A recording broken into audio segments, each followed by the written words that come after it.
दुनिया में बहुत सारे झूठे लोग पैदा हुए होंगे, लेकिन इस देश ने इतना झूठा प्रधानमंत्री आज तक नहीं देखा होगा। नहीं हुआ है। इतना बड़ा झूठ बोलने वाला। और कैसे झूठ बोलने वाला?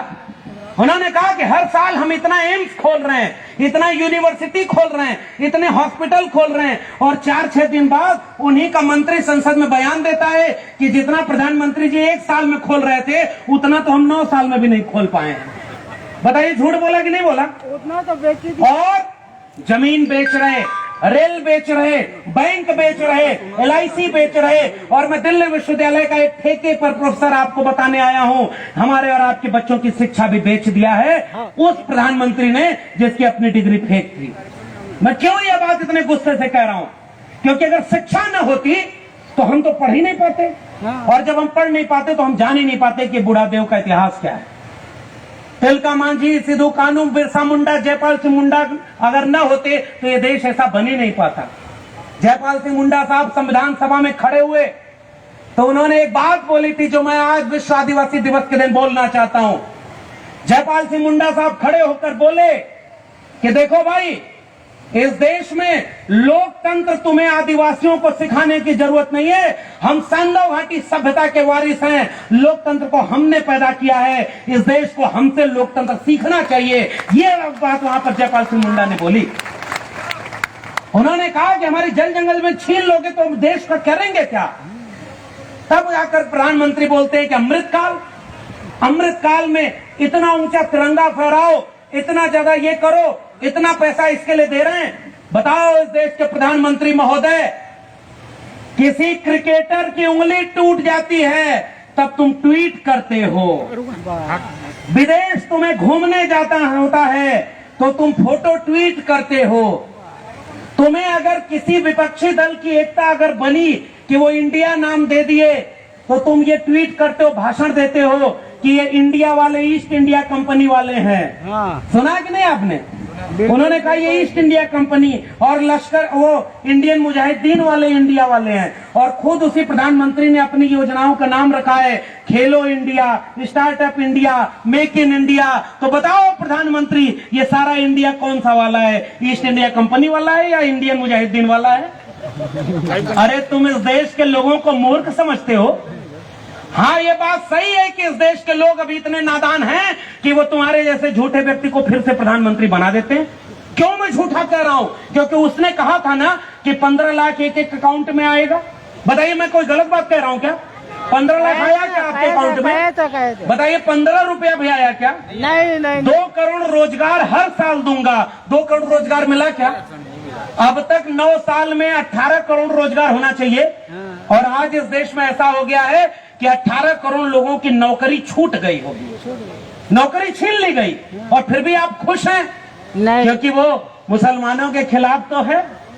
गलत बात कहूं तो बोलिएगा, उसने हमें जातियों में तोड़कर आपस में बांट दिया, धर्म के नाम पर लड़ा रहे हैं, और दूसरी तरफ हमारे बच्चों की शिक्षा, रोजगार, नौकरी और जल जंगल जमीन को प्राइवेट अपने दोस्त अंबानी और अडानी के हाथों बेच रहे हैं। ये आपके साथ सबसे बड़ा धोखा हो रहा है। इसलिए जागो मेरे भाइयों बहनों, माताओं, बुजुर्गों, आपके हमारे सामने ये पूरा देश लूटा जा रहा है। मैं अभी 1 हफ्ते पहले झारखंड गया था, और झारखंड में जिस जगह पर मेरा कार्यक्रम था वहां बहुत बड़ा खनिज संसाधन था। और भाई छत्तीसगढ़ जब आता हूं तो एक बात जरूर याद आती है। पता चलता है कि इस देश में, इस राज्य में 97% लोग तो SC ST OBC हैं, 32% से ज्यादा तो आदिवासी हैं, कुछ लोग तो कहते हैं कि 40% तक हैं। आपको एक फार्मूला दूं, आप ये कहिए कि इस प्रदेश में आदिवासी 50% है, और कोई कहे कि गलत बोल रहे हो तो आप कहिए गिनती करवा लो, फिर से गिनती करवा लो भाई। अगर हम गलत बोल रहे हैं तो बताओ हमारी आबादी कितनी है? इस प्रदेश में OBC समाज के लोग भी है ना। OBC समाज के लोगों, ये जो आज प्रधानमंत्री बने बैठे हैं, उन्होंने भी मान्यवर कहा कि मैं OBC माँ का बेटा हूं। हालांकि जब वोट मांगना होता है तभी उन्हें याद आता है, उसके बाद जब मंडल कमीशन की बात करनी होती है तो OBC की बात नहीं करते। बताओ जरा, छत्तीसगढ़ के OBC समाज के लोगों, आपकी आबादी कितनी होगी? यहाँ पर OBC समाज के लोग बैठे होंगे, बताइए कितनी आबादी होगी? अब देखिए ओबीसी समाज के लोग भी कर रहे हैं 48% है, मैं इसको भी कर रहा हूं, इसको भी कहो 50% है। कोई कहे गलत बोल रहे हो तो आप कहे गिनती करवा लो, अगर हम गलत बोल रहे हैं तो आप गिनती करवा लो। अच्छा अब दूसरी बात बताओ, इस देश में प्रधानमंत्री ओबीसी हैं, नहीं इस प्रदेश के मुख्यमंत्री ओबीसी हैं, नहीं तो ओबीसी को मंडल कमीशन के हिसाब से 27% आरक्षण मिलना चाहिए कि नहीं मिलना चाहिए? मिलना चाहिए। भाई बताइए, जैसे प्रधानमंत्री बोलते हैं वैसे ही मैं भी बोल रहा हूँ। बताओ भाइयों बहनों 2 करोड़ रोजगार आपको मिलना चाहिए कि नहीं मिलना चाहिए? मिलना चाहिए। बताओ भाइयों बहनों 15 लाख नौकरी आपको मिलनी चाहिए कि नहीं मिलनी मिलना चाहिए? चाहिए। बताओ आपका अच्छा दिन आना चाहिए कि नहीं आना चाहिए? आना तो चाहिए। बताओ 27% ओबीसी को 27% आरक्षण मिलना चाहिए कि नहीं मिलना चाहिए? ये बताओ आपका आरक्षण जब बढ़ाया गया तो कौन वहां पर हस्ताक्षर नहीं कर रहा है? उसको रोका कौन हुआ है? वही जो नागपुर से आया है, मिलना चाहिए। राज्यपाल बना के बिठा दिया गया है। मैं तो एक सवाल पूछ रहा हूं ना, अगर चुनी हुई सरकार आपका हक दे रही है, और यही झारखंड के लोगों ने भी कहा कि भाई आदिवासी जितने हैं उतनी आदिवासी को नौकरी में, शिक्षा में, जमीन में, बैंक में, विद्यालय में, स्कूल में, कॉलेज में और हर जगह उनको हिस्सेदारी मिलनी चाहिए कि नहीं मिलनी चाहिए? मिलना चाहिए। आपकी हिस्सेदारी छीनी जा रही है और अपने दोस्तों को पूरा देश बेचा जा रहा है। भारत आजाद हुआ 7.5% आदिवासी थे, 2011 की जनगणना कह रही है लगभग 9% होने वाले हैं। अगर कायदे से अब गिनती करा लो, जनगणना ही नहीं करा रहे। इस देश में बकरी की गिनती है, पेड़ पौधे की गिनती है, मगर इस देश में ओबीसी कितने हैं और अपर कास्ट कितने, इसकी गिनती नहीं हो रही है। क्योंकि प्रधानमंत्री को डर लगता है कि एससी एसटी ओबीसी अब कह रहा है जाति जनगणना होनी चाहिए। अगर जनगणना हो गई तो भेद खुल जाएगा कि कहीं 3-4% लोगों ने इस देश के 75% और 80% नौकरी कब्जा तो नहीं कर ली है, शिक्षा कब्जा तो नहीं कर ली है। सही है कि नहीं? इसीलिए तो जनगणना नहीं करा रहे। लेकिन जब ये बात हो रही है तो हम भी तो एक बात कह रहे हैं, आपके छत्तीसगढ़ में हमें एक पर्चा दिया कि भाई 3 करोड़ आबादी में 1 करोड़ आदिवासी है। सही है? जी जी। 1 करोड़ आदिवासी है, 32%, फिर भी उसका अधिकांश हिस्सा पूरे छत्तीसगढ़ में केवल संघर्ष कर रहा है। पिछले दिनों दिल्ली विश्वविद्यालय और दिल्ली में हमारे पास बस्तर के कुछ लोग आए थे, उसमें एक बच्चा आया हुआ था। वो बच्चा जो जब 7-8 साल का था तो पुलिस प्रशासन के लोग जब उनके ऊपर हमला करने गए, और ये मैं नहीं बोल रहा हूं, ऑन रिकॉर्ड बातें आप देख सकते हैं, वो मां के साथ था, उसकी मां को मार दिया गया। उस बच्चे के ऊपर जो तेज चीज लगी उसकी 4 उंगलियां कट गई थी। वो बच्चा अब बड़ा हो गया था, दिल्ली विश्वविद्यालय की 4 दीवारी पर खड़ा चुपचाप इस मुल्क से एक सवाल पूछ रहा था कि मेरी मां, मेरे पिता मेरे गांव की जमीन बचाने के लिए खड़े थे, मेरे रिश्तेदार हमारे बस्तर को बचाने के लिए लड़ रहे थे। वो कौन लोग थे जिन्होंने उनको गोलियों से भून दिया? पहले कहा नक्सली हैं और बाद में कहा मिस्टेकन आइडेंटिटी हो गई। आज इस देश में क्या आदिवासी समाज इतना कमजोर है कि आपके लोगों को गोली मार दी जाए और बाद में कहा जाए कि साबित करो कि ये किसको गोली मारी हो? तो उन्होंने कहा कि गलती हो गई, मिस्टेकन आइडेंटिटी है। क्या गलती का हर्जाना करके जिनको मार दिया उनको वापस लाया जा सकता है क्या? नहीं। क्या इसी देश में बस्तर बकसवाह के जंगलों में, हसदेव के जंगलों में और तमाम छत्तीसगढ़ में जहां की मिट्टी सोना पैदा करती है, छत्तीसगढ़ एक अमीर राज्य के गरीब निवासियों, हम आपसे एक सवाल पूछने आए हैं। आपके प्रदेश को लूटा जा रहा है और आप इस लूट को चुपचाप देखना चाहते हैं। नहीं। आपके यहाँ खनिज संसाधन ऐसा है कि मिट्टी बह जाए तो उसको भी बेचकर कुछ लोग कमा लेंगे। अगर प्रधानमंत्री कुछ दिन और छत्तीसगढ़ घूम जाए तो दिल्ली जाकर बताएंगे कि छत्तीसगढ़ में अभी ये जगह और बची है, इसको भी बेच दो। इसलिए सजग रहिएगा। फैक्ट्री बिक गई। और मैं जब गया था गढ़वा झारखंड तो वहां पता है एक बात पता चली, छत्तीसगढ़ के लोगों इसको भी याद करिएगा। कंपनी लगाई गई है वहां ताकि कोयला निकाल सके, खनिज निकाल सके। इस देश का नक्शा बनाइए, 3 नक्शे अलग अलग बनाइएगा। पहले नक्शे पर जहां जहां इस भारत के नक्शे में जंगल हो उसको चिन्हित कर दीजिए। दूसरे नक्शे पर इस भारत में जहां जहां खनिज संसाधन हो, रॉ मटेरियल हो, उसको चिन्हित कर दीजिए। और तीसरे नक्शे पर आदिवासी को बनाइए। तीनों नक्शे को जब एक पर लिखेंगे तो तीनों भारत एक नजर आएगा। जहां सबसे ज्यादा खनिज है वहीं सबसे ज्यादा जंगल है, और जहां जल जंगल जमीन है वहीं आदिवासी है, लेकिन वहीं सबसे ज्यादा लूट हो रही है और हम चुपचाप उस लूट को देख रहे हैं। सरकार आपको जब आपके इलाके में कोई फैक्ट्री लगाती है तो उसके बॉन्ड पेपर पर साइन कराती है, और बॉन्ड पेपर पर बताएं क्या लिखा होता है कि अगर प्राइवेट की कंपनी लगेगी तो इलाके के लोगों को रोजगार मिलेगा। आपके भी छत्तीसगढ़ में कंपनियां लगी है ना? हाँ लगी है। बताइए, जितना वादा किया था उसने नौकरी उतनी दी क्या? नहीं। उसकी 10% नौकरी भी झारखंड में नहीं मिली है। पता नहीं छत्तीसगढ़ में कितनी मिली है, मुझे नहीं पता।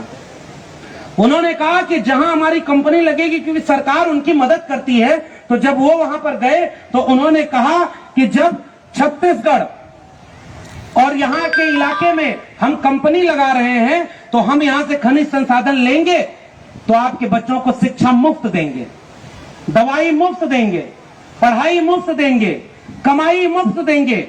लेकिन कंपनी लगने के बाद उन्होंने कुछ दलाल पैदा कर लिए।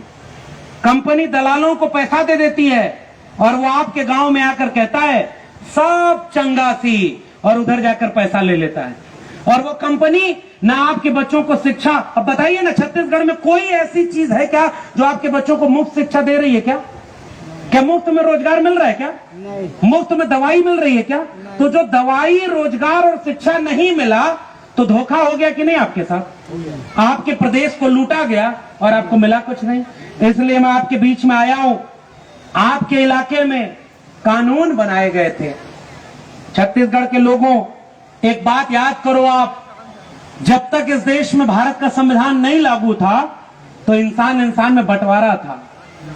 कोई यहां पैदा हुआ, कोई वहां पैदा हुआ, और उसके बाद सब बटे हुए थे। तब इस देश में एक महानायक पैदा हुआ। उसने कहा कि अब तक कोई मुख से पैदा होता था, कोई भुजाओं से, कोई पैर से, कोई जंघे से। अब इंसान इंसान बराबर होंगे और भारत का संविधान आज से लागू होगा। हर व्यक्ति बराबर होगा और सबको एक वोट का एक अधिकार दिया जाएगा। तब यह देश रहने लायक बना, और उस नायक का नाम था बाबा साहब डॉक्टर भीमराव अंबेडकर। आज बाबा साहब अंबेडकर का संविधान जब इस देश में लागू हुआ तो कुछ वादा किया गया था इस देश के मूल निवासी आदिवासी भाइयों बहनों से। वो वादा क्या था कि जहां आपकी आबादी होगी वहां आपकी जमीन कोई छीन नहीं सकता। और उसी कानून को व्यवस्थित करके क्या बना दिया गया? पेशा कानून। जानते हैं ना आप आदिवासी लोगों? हमसे बेहतर तो आप जानते होंगे, हम तो पढ़कर बोल रहे हैं, आप उसे जीते हैं। तो जो पेशा कानून बनाया गया कि बिना आपकी मर्जी के कोई एक ईंट भी आपके इलाके में नहीं रख सकता, कोई एक पत्थर आपके इलाके से नहीं उठा सकता। ये वादा किया था आजादी की लड़ाई लड़ने वाले लोगों ने आपके, हमारे पुरखों से, कि भारत का संविधान रहेगा और वहां पर आपके इलाके में छूट दी गई है कि जब तक आपकी राय नहीं ली जाएगी आपकी जमीन कोई ले नहीं सकता। बताओ मणिपुर की आग क्यों लगाई गई? क्योंकि मणिपुर में जो जमीन आदिवासी समाज के बीच है वो तब तक कोई छीन नहीं सकता, खरीद नहीं सकता, जब तक उसको उसकी लिस्ट में शामिल न कर दिया जाए। तो जिनके पास सब कुछ था उनको भी वहां लिस्ट में शामिल कर रहे और वहां उनका हक छीनने के लिए वहां पर आग लगवा दिया। और इस देश का प्रधानमंत्री मणिपुर जाकर बोल गए थे कि मणिपुर में ऐसा शासन नहीं होना चाहिए, हम आएंगे तो बताएंगे कि शासन कैसा किया जाता है। अरे इस देश के लोगों, आंख खोलो, प्रधानमंत्री ने कोई झूठ नहीं बोला था। जैसा शासन करने का उनका हुनर है वैसा शासन मणिपुर में वो कर रहे हैं। आग लगाने का हुनर देखकर अगर आपने उन्हें शासन सौंपा था तो आप क्यों अफसोस मना रहे हो लाशों का कारवां देखकर, जब आपने उसे चुना ही था आग लगाने के लिए। और मैं केवल एक बात की नहीं कर रहा हूं, मैं ये कह रहा हूं कि जो भी आपके बच्चों की शिक्षा की बात ना करे, रोजगार की बात ना करे, वो आपके बच्चों का भविष्य का दुश्मन है कि नहीं? और अचानक आकर रोज आपसे कहे हिंदू खतरे में है, मुसलमान खतरे में है, मंदिर खतरे में है, धर्म खतरे में है, और जितना खतरे में ये सब बताते हैं उनका एक भी बच्चा आपका धर्म बचाने आपके बीच में नहीं आता है। उनका बच्चा बेटा बेटी विदेश में पढ़ाई करने जाता है। और बताओ छत्तीसगढ़ में कितने सरकारी स्कूल बचे हैं जिसमें आपके बच्चों को अच्छी शिक्षा मिले? कहीं इमारत नहीं है तो कहीं मास्टर नहीं है, कहीं किताब नहीं है तो कहीं वहां पर बारिश में छत चूती है। शिक्षा छीन ली जाएगी तो आपके बच्चे क्या तर्क विवेक संपन्न होंगे क्या? नहीं। आपके बच्चों से अगर शिक्षा छीन ली गई, कलम छीन लिया गया, तो कलम छीन लिए लोगों के हाथ में कुछ दंगाई लोग आएंगे और कहेंगे धर्म खतरे में है, चलो बचाने। आपका बच्चा जो अपनी जमीन खतरे में थी कभी बचाने नहीं गया, जो आपका जंगल खतरे में था कभी बचाने नहीं गया, जो आपकी शिक्षा खतरे में थी कभी बचाने नहीं गया, जो आपका रोजगार खतरे में था कभी बचाने नहीं गया। वो झूठा धर्म खतरे का नारा सुनकर धर्म बचाने चला गया और हमारा और आपका परिवार लुट गया। और जिसने दंगा करवाया वो चुनाव पे चुनाव जीतता गया। इसलिए छत्तीसगढ़ के लोगों, एक वादा करके जाओ, कभी भी किसी धार्मिक जुलूस में, दंगाई जुलूस में अपने बेटी बेटे को भेजने नहीं जाओगे और कभी भी धर्म की लड़ाई में आप शामिल नहीं होगे। अगर लड़ना है तो शिक्षा की लड़ाई लड़ो, कलम और किताब की लड़ाई लड़ो और अपनी जल जंगल जमीन बचाने की लड़ाई लड़ो। क्योंकि अगर शिक्षा बचा लोगे तो आपका बेटा बेटी समझदार पैदा होगा। समझदार पैदा होगा तो सवाल करेगा और धोखे से सजग रहेगा। मैं एक किस्सा हर जगह सुनाता हूं, आप भी सुनो। हमारे यहां मैं इशारे में कुछ बात बोलूंगा कि कुछ लोगों को बुरा ना लोगे और आयोजक लोगों को भी कोई दिक्कत ना हो। हमारे यहां किस्सा है कि जैसे एक आदमी, उसके दादाजी गुजर गए तो पिताजी एक आदमी को बुलाकर लाए कि दादाजी की आत्मा मुक्त हुई कि नहीं। अब आप समझ गए ना वो किसको बुलाकर लाए होंगे? ये आत्मा परमात्मा का धंधा किसका है आप जानते हैं ना? तो समझदार को इशारा काफी है। तो उनको बुलाकर लाए और उनसे पूछे कि दादाजी तो गुजर गए, अब उनकी आत्मा कहाँ है? तो वो आदमी बोला कि ऊपर आराम कर रही है। कहाँ? ऊपर। तो कहा कोई दिक्कत परेशानी? कहा नहीं कोई दिक्कत तो नहीं है, लेकिन उनके सोने के लिए चारपाई नहीं है। तो कहा वो चारपाई उनको मिलेगी कैसे, पहुंचेगी कैसे? तो उन्होंने कहा हम इस धरती पर है ना, देवता के अवतार हैं, हमारा डायरेक्ट लिंक है, आप हमको दोगे तो हम आपके दादाजी की आत्मा तक पहुंचा देंगे। धोखा समझना छत्तीसगढ़ के लोगों। वो आदमी बोला और पिताजी कम पढ़े लिखे थे, नहीं जानते थे, उन्होंने नई नई चारपाई खरीद करके उन सज्जन को दे दी और वो नई वाली चारपाई लेके चले गए और उस पर आराम से सोने लगे। समझ रहे ना? अब जब कुछ दिन बाद आए तो फिर पिताजी ने हाथ जोड़कर बोला, हे भूदेव, हमारे दादाजी की आत्मा कैसी है? तो कहा कि बहुत ठीक है, वे जो तुम 13वीं मनाए थे इसमें गाय दिए थे, इसका बढ़िया दूध पीते हैं दादाजी। नई वाली चारपाई जो दिए उस पर बढ़िया नींद आती है। लेकिन उनको थोड़ा मार्केट जाने में, जैसे धमतरी और मुगल रोड से आगे बढ़ने में, सुबह शाम जाने में बड़ी परेशानी होती है, एक साइकिल खरीद के अगर दे देते तो उनको बड़ा आराम मिल जाता। आप समझिएगा, खेल समझिएगा भाइयों बहनों। और तुरंत पिताजी कम पढ़े लिखे ना समझ नई साइकिल खरीद के मान्यवर को दे दिया। मान्यवर साइकिल लेकर चले गए। तीसरी बार आए और सामने जैसे ही पिताजी हाथ जोड़कर बैठे, कहे हे देवता के रूप, हमारे दादाजी की आत्मा कैसी है? तो जैसे ही वो व्यक्ति बोला कि हाँ, जो गाय दी थी उसका बढ़िया दूध पीते हैं, जो चारपाई दी थी उस पर बढ़िया नींद आती है, और जो साइकिल दिए थे उससे रोज सुबह शाम मुगल रोड पूरा घूमने चले जाते हैं। तुरंत उनका पोता वहीं बैठा था जो शिक्षित जागरूक था, बीच में खड़ा होकर बोला, ना पिताजी, ये व्यक्ति झूठ बोल रहा है। आदमी चौकन्ना, क्या झूठ बोल रहा? कहा कि जो जो आपने दादाजी को गाय भेजी, चारपाई भेजी, साइकिल भेजी, वो दादाजी तक पहुंची ही नहीं। वो नाराज होकर बोला, तुमको कैसे पता कि वो नहीं पहुंची? तो उसने कहा, देखो दादाजी ने हमको एक चिट्ठी लिखकर भेजा है कि बेटा तुम्हारा भेजा कोई सामान हमको नहीं मिला है। चिट्ठी लिख के भेजा। आप वो आदमी नाराज